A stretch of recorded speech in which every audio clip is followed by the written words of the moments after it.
South ఇండియాలోనే అతి తక్కువ ధరలకే రత్నాలందించే ఏకైక సంస్థ 6JVR. ఈ ఇంటర్వ్యూలో అడుగుతా, మీరు ఆన్సర్ చెప్పండి, రివీల్ చేయండి, తర్వాత రివీల్ చేస్తా. ఏపీలో ఎవరు గెలుస్తున్నారు? క్వశ్చన్ మాత్రమే రిలీజ్ చేద్దాం, మనం ఆన్సర్ రిలీజ్ చేయదు. నేను ఎలక్షన్ రిజల్ట్ రోజు ఇస్తాను, ముందే చెప్పిన Madhavilatha. This is very tricky question. చేద్దాం, రికార్డ్ చేసి ఉంచుతాం, సీల్డ్ కవర్ లో పెట్టేసి ఉంచుతాం దీన్ని. దీనికి నేను స్ట్రైట్ ఆన్సర్ అయితే డెఫినెట్ గా ఇవ్వలేను. ఇవ్వాలి, రిజల్ట్ వచ్చేసాయి ఆల్రెడీ. రిజల్ట్ వచ్చేసినే కాదు కానీ ఈ 3 days నుంచి మళ్ళీ మారింది. ఆనెస్ట్లీ 3 days లో మారిపోయింది. అంటే జగన్మోహన్ రెడ్డి గెలిచే అవకాశాలు ఎక్కువగా ఉన్నాయి అనే టాక్ అయితే బాగా వినిపిస్తుంది. ఆయన గెలవకుండా ఉండాలి అంటే ఈ 3 పార్టీల కార్యకర్తలు భయంకరంగా కష్టపడి పనిచేయాలి, లేకపోతే ఇట్ ఈస్ హైలీ ఇంపాసిబుల్. కాదండి, జగన్మోహన్ రెడ్డిని ఓడించడానికి TDP, BJP, Janasena, YS Sharmila గారు, అవును, వివేకానంద రెడ్డి గారు కూతురు, కరెక్ట్, ఒక పెద్ద సెక్షన్ ఆఫ్ మీడియా, అవును, ప్రశాంత్ కిషోర్, ఇంతమందిని పెట్టుకున్న తర్వాత మళ్ళీ గెలుస్తారో లేదని డౌట్ ఏంది, ఓడిస్తామో లేదని డౌట్. ఇక్కడ పార్టీ బలము, నాయకుడు బలమైనోడు అని కాదు. నేనేం చెప్తా అంటే ఓటేసే ప్రజలే గొర్రెలు అంటాను. ఆనెస్ట్లీ మనకు కావాల్సిన పథకాలన్నీ వస్తున్నాయి కదా. సో 90 days పీపుల్ మనం ఆనెస్ట్గా ఒప్పుకొని తీరాలండి. కష్టపడడం తక్కువ, ఆశపడ్డం ఎక్కువ అయిపోయింది. అలా అలవాటు చేశారు. ఇప్పుడు ఈ గవర్నమెంట్ ఏనా అని కాదు, మాక్సిమం అన్ని వాట్ ఐ బిలీవ్ ఏంటంటే మాధవ్ గారు, ఆంధ్రప్రదేశ్ లో నేను జగన్మోహన్ రెడ్డి సర్కార్కి ఒక పాజిటివ్ టర్న్ కొంచెం ఏమైనా ఇవ్వాలి అంటే చెప్పేది అమ్మ ఒడి ప్లస్ ఇంగ్లీష్ మీడియం.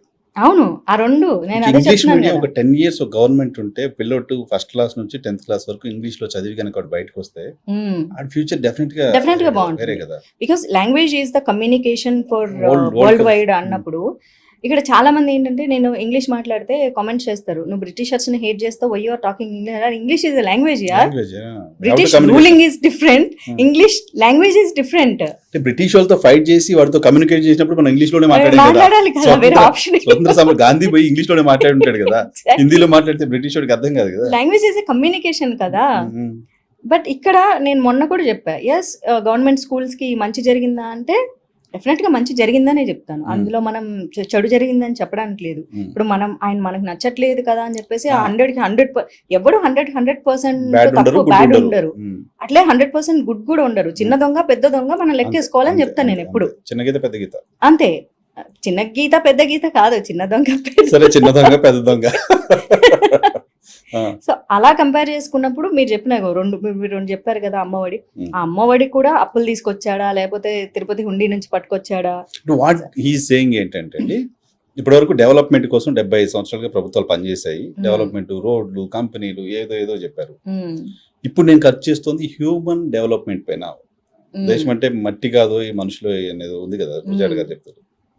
సో అట్లా మనుషుల పైన ఇన్వెస్ట్ చేస్తున్నాను. మనిషి ఎదిగితే, మనిషి డెవలప్ అవుతే కంట్రీ ఆటోమేటిక్ గా డెవలప్ అవుతుంది అనే కాన్సెప్ట్ ఏదో అతను తీసుకొస్తున్నాడు.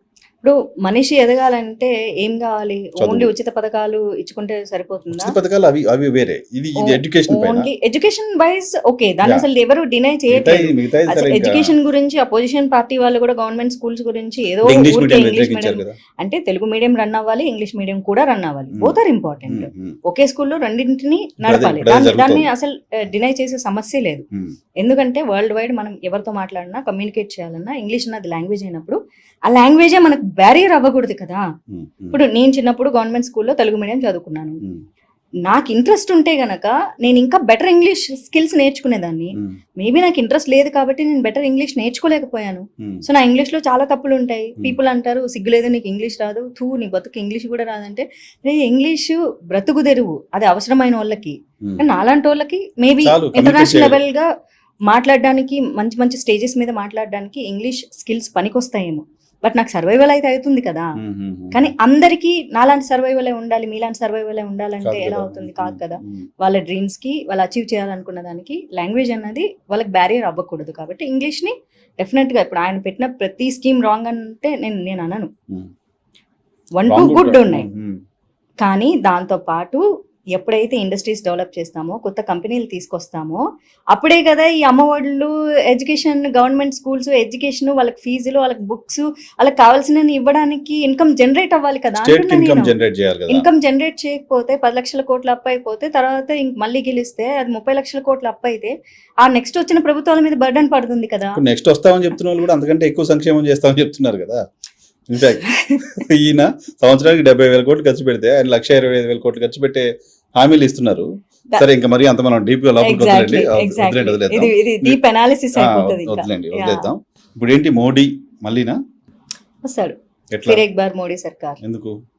బికాస్ ఇక్కడ చెప్పడానికి చాలా ఉన్నాయి. అందరూ ఏదో రీసెంట్ గా రామ్ మందిర్ కడతామని అంటే, రామ్ మందిర్ అనేది ఎప్పటి నుంచో మేనిఫెస్టోలో ఉంది. అది అవును, మేనిఫెస్టో లేదు, ముందు నుంచి చెప్పుకుంటారు. అద్వానీ గారి హవా నుంచి అంటే మేనిఫెస్టోలో అది పెట్టకపోయినా అది బీజేపీ ఎజెండా అని చెప్పారు. బహిరంగ సభల్లో మేనిఫెస్టోలో కనపడదు. అంటే అదేంటంటే లిటరల్ గా రాయని ఓపెన్ గా చెప్పినటువంటి మేనిఫెస్టో అనుకోండి, ఎజెండా అనుకోండి. మేనిఫెస్టో కాకపోతే open agenda. They are very clear. They said they did it. So మొన్న సిఏఏ కూడా అమలు చేసేసారు. ఇన్ని సంవత్సరాలు రకరకాల అపోహలు జరిగిన భారతదేశంలో పుట్టి పెరిగిన ముస్లింలకి ఎలాంటి నష్టము లేదు, వాళ్ళు ఎక్కడికి వెళ్ళాల్సిన అవసరం లేదు. దానివల్ల మన దేశానికి మంచి జరుగుతుంది. మన దేశానికి హద్దులు గీయకపోతే ఎవడబడితే ఆడొచ్చేసేస్తే, మనకే సరిగ్గా బతకడానికి లేకపోతే ఇంకెవడో వచ్చేసి మన దేశంలో ఉన్నదాన్ని దోచుకొని తిని, లేకపోతే మన మీదే వాడు టెర్రర్ అటాక్స్ చేస్తుంటే మనం ఎలా ఊరుకుంటాము? So not only that, first నుంచి జిఎస్టీ వచ్చినప్పుడు లేకపోతే డిమానిటైజేషన్ అయినప్పుడు చాలా హేట్ చేశారు. బట్ సెకండ్ టైం కూడా గెలిచారు. ఎందుకంటే people they need little time understand చేసుకోవడానికి. అరే మార్పు మనమే కోరుకున్నాము, సో అర్థం చేసుకోవాలి. మనకే బాధ ఉంటుంది. ఎందుకంటే సహజంగా మనం ఒక ఇంటి నుంచి, ఒక ఊరు నుంచి ఇంకొక ఊరు వెళ్తే ఫుడ్కే మనం ఎంత ఇబ్బంది పడతాం. పక్క రాష్ట్రానికి వెళ్తేనే సఫర్ అవుతాం. స్లీప్ మనకు సరిగ్గా పట్టదు, కొత్త ప్లేసు, ఇక్కడ ఫుడ్ బాగాలేదు, ఇక్కడ టేస్ట్ బాగాలేదు, ఎన్ని కంప్లైంట్స్ చేస్తాం. ఒక వ్యవస్థలో మార్పు జరిగినప్పుడు కొంత ఇబ్బందులు అనేవి మనకు సహజంగా జరుగుతుంటాయి. ఆల్ దీస్ ఇయర్స్ మన ఇండియాని ఒక రకంగా చూశారు, ఇప్పుడు ఇంకో రకంగా చూస్తున్నారు. నేనేమంటా అంటే, we need better leaders. Always good leaders కావాలి. ప్రపంచవ్యాప్తంగా ఈరోజు మామూలుగా తెల్లతోలోడు భారతదేశాన్ని, అందు బ్రౌన్ స్కిన్స్ని పొగడడానికి ఆడికి ఇష్టపడ్డు, నచ్చదు. ఎప్పటికీ దే ఆర్ డామినెంట్గా ఉండడానికే ఇష్టపడతారు. But today Modi is the boss అని తెల్లోళ్ళు పొగుడుతున్నారు అంటే, కేపబిలిటీ లేకపోతే వాడు పొగడ్డు, అవసరం లేకపోతే అసలు పొగడ్డు. సో ఇన్ని రోజులు మన దేశానికి వేరే దేశాలతో అవసరం ఉండేది, కానీ ఈ రోజు మన దేశం వేరే దేశాలకు అవసరం అవుతుంది. ఆ స్థాయికి తీసుకెళ్ళగలిగారు. But it takes time. 10 సంవత్సరాల సమయం పట్టింది. ఇంకొకసారి వస్తే మన దేశంలో డెవలప్మెంట్ వస్తుంది. జీడిపి పొజిషన్ కూడా మనకు పెరిగింది. కరోనా లాంటి సిచ్యువేషన్ 140 కోట్ల ప్రజల్ని దాటుకొని కూడా